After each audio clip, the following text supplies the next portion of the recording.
there was a temporary shelter for Ida survivors that actually received damage, and those people who were sheltering had to be moved, so this is a difficult time for our state, no doubt, and obviously we stand ready to assist the local government, and I do want to thank them for their work. They were on the scene yesterday immediately, as were fire marshals, state police, and others. But the communication was excellent. They let us know what was going on, and we're standing ready to assist in any way that we can. Given what we know right now, a major disaster declaration is not likely forthcoming, because the scope of the damages isn't such that we're unable to deal with it as a state, or even potentially as a parish. But we do want people to report damages that they have sustained in the bad weather from yesterday at damage.la.gov. And this is not a substitute for calling your insurance agent and making a claim. And we believe, we can't know this for certain yet, but we believe the vast majority of the structures that were damaged will be covered by insurance, which also reduces the ability, or the need, the necessity, I should say, of asking for additional assistance. Now later this afternoon, I'm going to be leaving for Scotland to attend the 26th United Nations Climate Change Conference called COP26. And one of the reasons I'm going is because the severe weather incidents are becoming more frequent and more severe.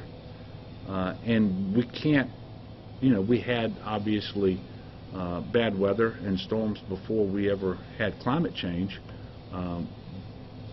And so you can't attribute the cause of any one storm, but if you just look at what's happening across the country and here in Louisiana and here in Calcasieu Parish, I have no doubt that climate change is real, and it is changing our weather, and not for the better.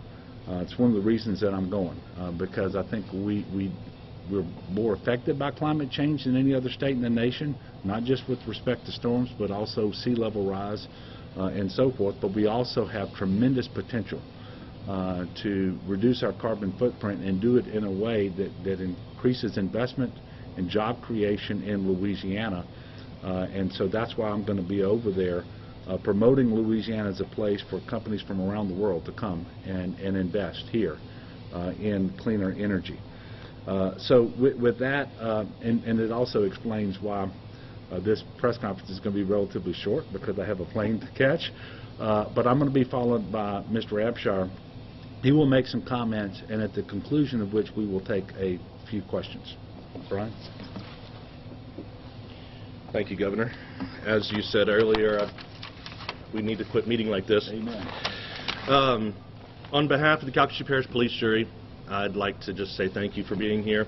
The Governor's assistance in GOSEP is crucial in the recovery of Southwest Louisiana. Our residents are still trying to recover from the storms of Hurricanes Laura and Delta, and this is just another blow. But Vice President Guy Brame, juror for District 8, asked if I'd make some comments on his behalf. If I know Guy, he's probably up on a roof trying to help out some residents as we speak. But it pains me to see anyone impacted by any weather event. Being put through so much in this year, and now to be hit by destructive tornadoes, is truly heartbreaking. But neighbors will help one another. We're here to respond and rebuild just as we have many times before. My prayers go out to those affected, their families, and their neighbors.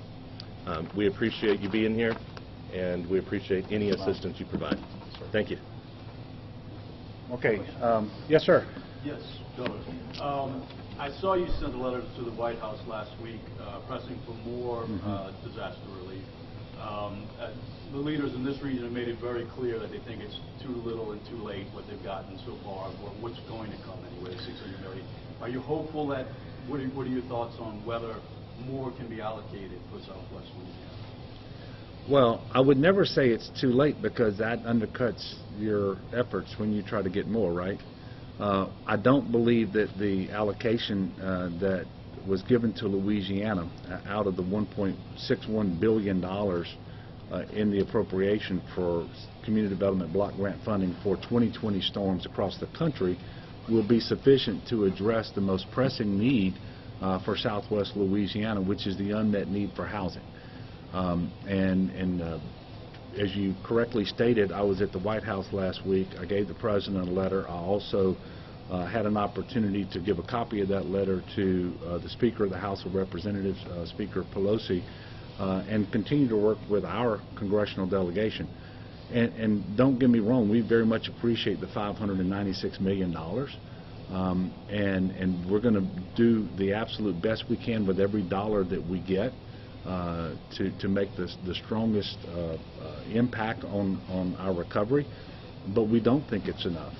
And so we do have an opportunity, we believe, over the next month or so to influence what the appropriation looks like in early December. And early December is the next target, because that's when the federal government's scheduled to shut down absent an appropriation that keeps it open. So there will be an appropriations instrument.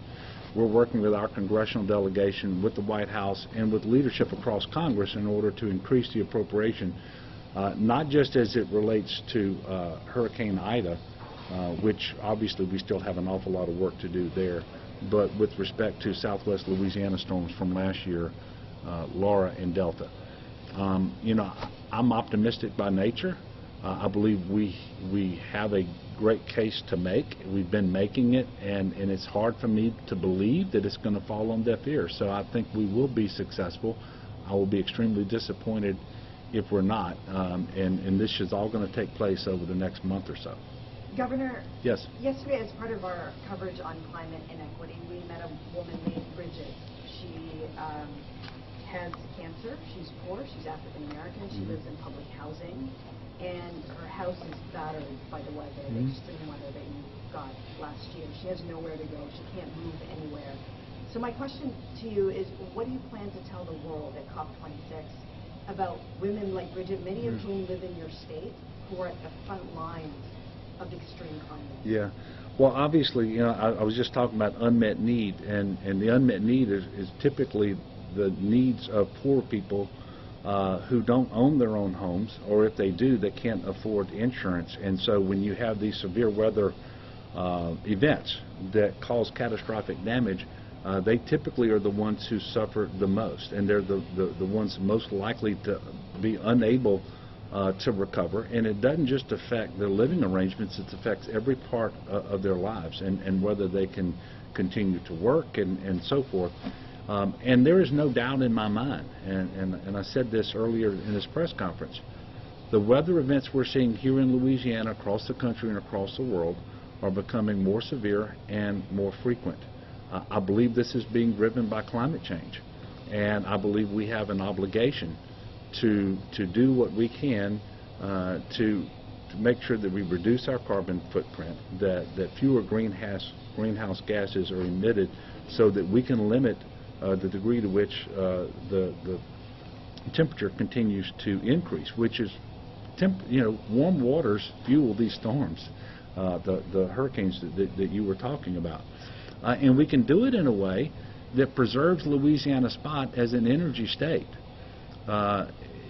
Look, there's a transition underway. It's going to take a decade or two or three. I don't know how long. But the future is not fossil fuels. They're never going to go away completely. But there's a cleaner energy future. It's going to look more like solar. It's going to look more like wind. It's going to look more like hydrogen, with carbon capture and sequestration playing a big role as well, and biomass being used to refine diesel and other fuels. And those are the areas where we can secure investments that lead to good-paying jobs and careers to support families, all while we do what we can to limit climate change and make sure that we have a safer planet on which to live. And it's not just the storms, it's the sea level rise that's happening too, that threatens low-lying areas. And there's not another state in the nation that's more affected by this than Louisiana. So that's exactly what I'm going to tell the people in Scotland, why we're committed to this, why Louisiana, if they want to make a real positive impact, come to Louisiana. We welcome the investment, we welcome their presence, and come and invest here. and you can have one of the biggest impacts that you can have anywhere in the world. And we're already having success. This is not some pie in the sky theory. We've announced the Air Products $4.5 billion blue hydrogen. There's a final investment decision on that, and that's going to happen in Ascension Parish, Louisiana, and it's going to be accompanied with carbon capture and sequestration. In fact, the largest project of its kind anywhere in the world that has reached the final investment decision. And there's Growing Fuels at the Port of Baton Rouge, $9.2 billion biomass diesel refining, things like corn and soybean with carbon capture on the back end. We're doing it in Caldwell Parish. We're doing this in St. Charles Parish. We're doing this in St. Bernard Parish. And so this is very real, and this is our opportunity to maintain our prominence in the country and in the world as an energy state, even as we transition away from fossil fuels. And again, that transition is going to be gradual. Last question. Governor, just as a short follow-up. Can I follow on that? Yeah. Actually, because we're in a part of the state that relies heavily and continues to grow petrochemical, LNG. How do you explain those, what you were just talking about, to people in this region who it's a part of life and a big part of the economy? Well, it's going to continue to be. So, for example, I believe that LNG has a tremendous role to play. Every time anywhere in the world a coal-powered plant is converted or decommissioned in lieu of a gas-powered plant, natural gas, then that helps the environment. I've testified in front of the Senate Energy Committee in Washington a few months ago. The most carbon-advantaged barrel of oil produced anywhere in the world is produced in the Gulf of Mexico. And so we're not going to stop burning oil. We're not going to stop consuming natural gas tomorrow. And in fact, we're not going to stop this ever. But the reliance on it will be decreased over time. But throughout this transition, and even when we get on the other side of the transition, there's going to be need for oil and for gas. And there's no better place to get that than right here in Louisiana and in the Gulf of Mexico. Again, it's the most carbon-advantaged barrel of oil anywhere. The methane emissions are practically non-existent in the Gulf of Mexico. You don't have the transportation costs to get that fuel to the United States if it's produced somewhere else in the world. And we have all of the refineries and the chemical manufacturing facilities here and elsewhere in the United States that are going to continue to need that feedstock. So for all of those reasons, it makes sense to continue to produce oil here. And by the way, we know we have stringent environmental regulations here in the United States that govern the production of oil and gas. Why would we want that happening somewhere else in the world where they likely don't have the standards, and if they do, they don't have the enforcement, and then if they get the oil, they got to transport it to the United States. None of that's good, and it erodes our energy security. So there is a role going forward but this is not a situation where we can afford to be more pro oil and gas than the oil and gas companies. Look at the announcements that have come out recently by BP and Shell, even Exxon and others, who in an ever-increasing portion of their investment portfolio is moving away from fossil fuels and towards renewables and cleaner energy sources to reduce the carbon footprint. The state of Louisiana cannot afford to be more pro oil and gas than the oil and gas companies, because we have to use this transition so that we diversify, attract the capital necessary to have these investments, create these jobs and these careers, so that this happens in Louisiana. We don't want to get 10, 20 years down the road and it's a dead-end street because we chose not to diversify. So that's why I'm going to Scotland. I look forward to having a successful visit there and many more economic development announcements in the future about clean energy and a way to reduce our carbon footprint, all the while that we're creating jobs and promoting investment. And I know we said that was the last question, but I'm going to give you one more. Thank you. I don't want you to miss your flight. I was hoping that your follow-up question was his question. All right. Well, because I want to bring it down to the people that we're meeting Yeah. on the ground, and I wonder if you're concerned that people like Bridget, again, who she's just one example of many, become collateral damage to this gradual process of transition. Well, They first of all, can't afford to leave the first of all, you need to know that Bridget and everybody else, we're doing everything that we can to secure the funding necessary to effect a robust recovery. And we're doing it for people with unmet need. And if I didn't address this sufficiently in my first response to your first question, I apologize. But that's why I've been to Washington, D.C. 5 times. That's why I've talked to every leader of Congress, Republican and Democrat, on the appropriations committees and so forth, at least twice. I'm doing everything that I can for Bridget and for everyone else. We don't want anyone to be left behind. I mean, that's just not what we're about in Louisiana. Am I afraid it's going to happen? Yeah, I'm concerned about that. Otherwise, I wouldn't be doing what I'm doing. But at the end of the day, I remain optimistic that we're going to achieve the funding necessary. Well, we will receive the funding necessary in order to effect a good recovery. And again, the $596 million is a good start, but it is just a start. But what I can tell you is the Department of Housing and Urban Development will insist, and it's exactly the same way we will do it, is those people with the most need will be the ones helped first. And those will be people like Bridget. And so I don't want anybody to give up. We're going to be working extremely hard to bring this money to bear just as soon as we possibly can.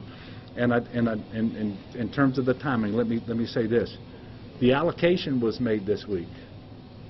That means we know how much we're going to get out of that previous appropriation.